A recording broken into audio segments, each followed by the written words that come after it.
Todd did. But Larry Fishburne auditioned for Ben. He wanted it. Larry Fishburne and Eric LaSalle auditioned for Night of the Living Dead. That's correct. So I was done with auditioning people. That's what he told me. When I saw you on the Saturday, I introduced myself, and he says, I think I'm done. He was like, waved his hands like a little girl. No, not yet. I'm kind of done. Like a little girl. Like for a man that lifts weights and works with special effects and makes all kinds of macabre masks, yes, he has a... Anyway, I was done auditioning people. He comes in, jacks me against the wall. That's right. Says, you have to audition me. Want to recreate that moment? No. Okay. I'll Take the ball. No, that's too close to the angle. We're going to stop. Anyway, so he walks in. I give him the script. He goes out in the hallway for 5 minutes, comes back without the script, knows all the dialogue, and produced tears. I closed the book. I said, that's it? Ben, who the fuck is Larry Fishburne? Who the fuck is you? I was told off script. It wasn't given. I was well memorized, but it wasn't words. Because he knew Dwayne Jones. Yeah, I did. And he knew all the lines from Night of the Living Dead, so he came in. So it was meant to happen. It was meant to be. It changed his life. I don't know why you don't direct more time. You need to do that. We got 2 properties that are. I got quite a few. Well, I'm just a young 72-year-old kid. I But think you still got the energy for it. there's still time. Yes. Yeah. I'll put you. Don't worry. I'll put you I'm in. not begging for it. I may not be available. No, I'm just looking at your hat. The hat and the feather. Yeah, what about it? You know, I'm really good at it. Don't make me get my superpower. Have you ever heard of bullet? Don't start with me, Tom. I'm not going to do it. Okay. Nice. All right, I have to go eat. All right, well, leave that on. Leave that on so we can see you. I can't see. Staring somewhere. Hey, thanks for dropping by. Thanks, man. You're the best. Joy, folks. Turn to me.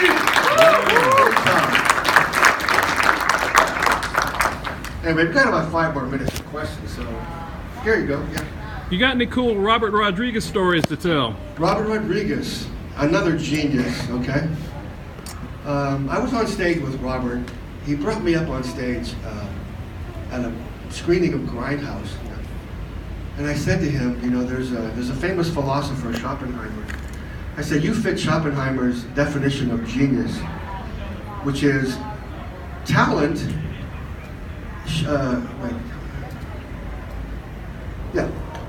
Talent is a target not everybody can hit, okay? Genius is a target not everybody can even see, okay? He said, you fit that target, because it's true. He was 26 when he directed From Dusk Till Dawn. I remember I was sitting behind him on the set in the Titty Twister, which is, you know, it's not real, it's a set. And their carpenters are building stuff, there's a lot of noise.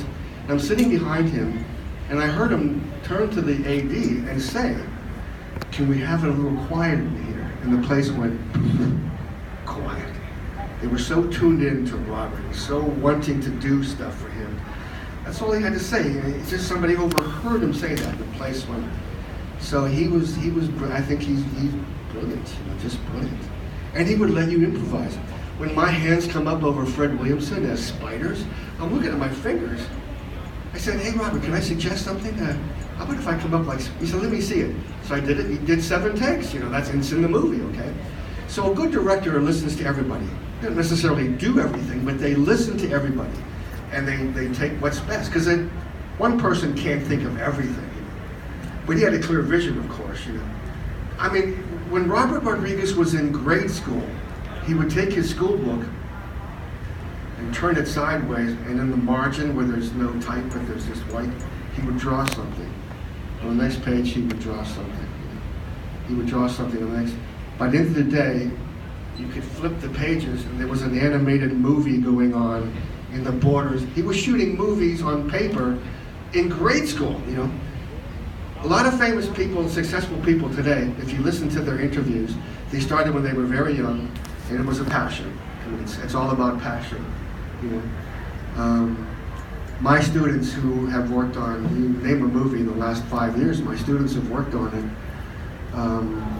It's passion. You know, they come in, You know, some students come in, you know, and they've wasted their parents' money, you know, but we're not going to tell them that, you know, because we've won face-off last 2 years in a row. Sig Neutron, Nora Hewitt, these are my students, okay?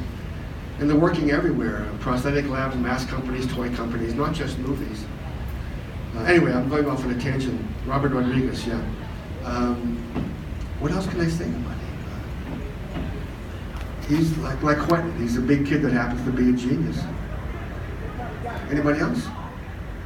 Yeah, go ahead. That I have worked on. Oh, could work on. If there was well, I think I've already done that. It was Night of the Living Dead. Another classic horror movie that I could redo, you mean? Well, forget about The Exorcist. You can't get better than that. Alien, yeah, that would be one, but those are the only two movies that have scared me, you know. Because normally, if you watch a movie, here's the thing. If you're doing makeup because you saw some magic in the movie that made you want to duplicate it, that made you want to work on movies, what you don't realize is as soon as you get behind the scenes, you've killed that magic forever. You kill that magic. I wish I could see a movie again through the eyes of a 9-year-old child. Because I believed everything was real when I was 9. That's why Frankenstein scared the fuck out of me. I believed that he was a pieced together body, you know. And it's rare when you experience that in a movie today. Because you just know too much about behind the scenes, and that's a big mistake that people make. But I wish I could see a movie again through the eyes of a 9-year-old child. Not my daughter, who's 9 years old, because she made me take her see Coppola's Dracula, I don't know, 12 times. And I'm sure there were people in the audience going, what the hell's that guy doing with this little girl? But if you listen to her, she's going, now Dad, is that foam latex or gelatin? Is that crepe hair or yak hair? Is that a blue screen? I'm like, shut up! It's hard enough for me not to think of this stuff, you know, and she's 9. So I don't want to see a movie again through her eyes, but a 9-year-old child, because the magic exists, okay? You destroy that magic when you get behind the scenes. A new magic takes over, though. It's the magic of creativity, okay? Thank God for that, but The Exorcist and The Alien, the magic came back. I wasn't thinking camera angles, what the director is doing, lighting, dialogue. I mean, it was too much. It was coming at me, and it just scared me in a deep, deep place, because I was raised a Catholic, you know. I'm not anymore, but I was raised, and that stuff is brainwashing. So The Exorcist and The Alien. So I wouldn't go near those movies, but, you know, there's so many other ones.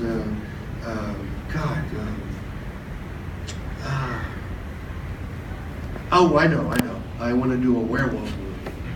But I have a transformation in mind that no one's ever done before. And that Red Nicotero thing that's floating around, it may happen.